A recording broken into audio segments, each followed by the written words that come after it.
Pinagtanggol ng PA ni Bea Alonzo ang aktres matapos sabihin ng isang basher na parang familiar daw ang video. Nagtanong pa ito kung sino daw ang scriptwriter ng naturang video na binahagi ng mismong PA ni Bea. Sagot niya, kung scripted ang naturang video, di sana maganda ang kalidad ng kanilang video.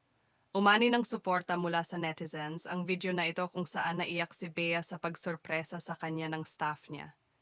Inalmahan ng PA ni Bea Alonzo ang komento ng isang basher kaugnay sa video kung saan naiyak si Bea sa sorpresa ng kanyang staff. Nagtanong ang naturang netizen kung sino daw ang scriptwriter nila. Hindi napigilan ng PA ni Bea na sagutin ito.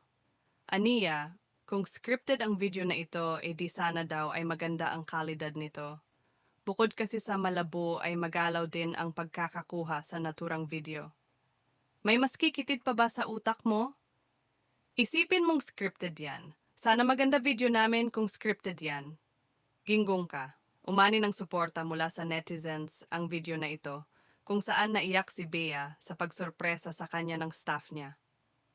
Si Bea Alonzo ay nakilala sa husay niya sa pag-arte. Isa siya sa pinakahinangaang katambal ni John Lloyd Cruz. Ilan sa kanilang blockbuster na pelikula ay One More Chance, Miss You Like Crazy, at A Second Chance.